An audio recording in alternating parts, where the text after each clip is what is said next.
You guys, I made a game and I'm giving it away for free, but I'll tell you how to get it for free after I show it to you, because you might think I'm a total nerd, not even like it, and then not care about it. It's called the God Factory Collector's Trading Card Game, or the God Factory cards to keep it short. Currently, there are 7 cards, and there's much more in development. But with the current 7 cards, a full match can be played from start to finish between 2 people. I'm coming up with ways of increasing the player count, but let's see what we've gotten so far. The premise of the game is more or less rock, paper, scissors with other elements. Here's the back of the cards. Let's take a look at the front. Then we'll look at the game board, and then we'll go over a little bit of the rules. This is a square block. Basically, it looks sort of like a Pokemon card. This is a game based on geometry. We're not going super crazy with the artwork. We're just going to keep it nice and simple. It's called the God Factory, and it's particles. The first particle is a square. It has an attack called Impact. Impact has its own definition. There will be actual cards specifically made for attacks to attach 2 cards that have slots. If this square doesn't have a certain attack that it's compatible with, but you have that card for that attack, you'll be able to use that attack card and stack it on this square block to add an attack to this attack.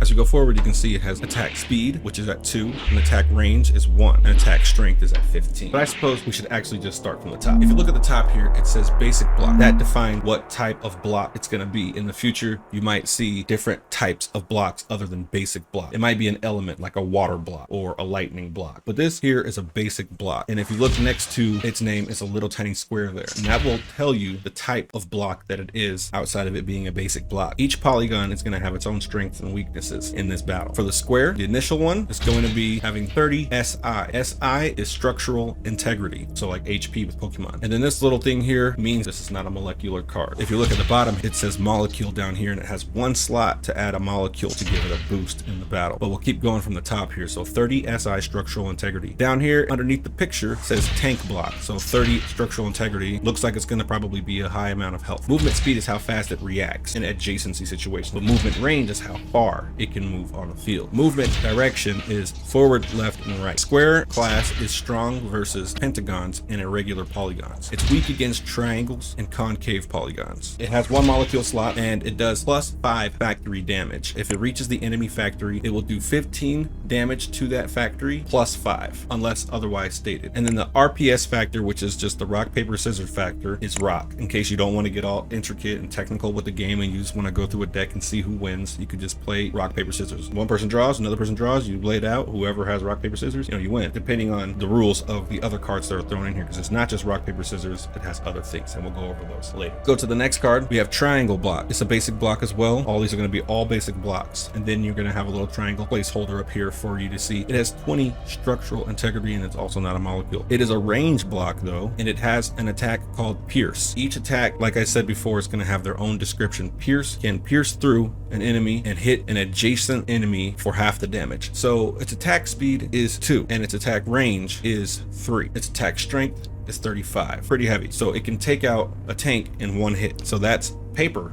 If you look at the bottom, RPS factor. Its movement is at the start as well. Movement speed is 3. Movement range is 3. And it can move forward, left, and right. Strong versus the squares and irregular polygons. Weak versus pentagons and concave polygons. 1 molecule slot. Factory damage. Since it has so much range, it has -25 damage to factories. So that's going to be just giving you 10 damage. The next one is the pentagon, and it's just going to be similar to the other one. They're going to be the balancing mechanism of rock, paper, scissors. Emit is a different type of attack that does a different effect on the enemy. Now we've come to the game board, you guys. The game board is big, so you're going to have a factory lane. You have 2 deck slots. You have 2 slots in lane 1 that will have a boosted structural integrity of +5. The reason that is because if an enemy places a card in that location, it will block you from using that deck on that side that's adjacent until that enemy has either moved or been destroyed. You cannot place any card in the factory slots except for factory cards, unless reality cards state that specifically on their card. Reality cards are all the cards besides factory cards. You're the god here, and you're playing with reality. This is the god factor. You got the factory, and you got reality, and you got you, which is the gods, playing with reality. Now, movement, as you can see, is pretty clear. You have 1 space, 2 space, 3 space, 4 space. That's how you can tell how many spaces you can move. This is friendly territory. This is enemy territory, depending on which side you're on. And you can only play cards on your side unless stated on the card. Molecule cards, though, can be placed anywhere that you have a friendly unit, unless otherwise stated on the card, obviously. I'm going to say that a lot. If you think you like the game and you want some free cards to play or trade or sell or whatever, just make sure to let me know know in the comments. I have not mass produced the cards yet, but I am shopping around. And once the cards are produced, it'll be too late to comment on this video for free cards. I mean, you could still comment on the video, but it won't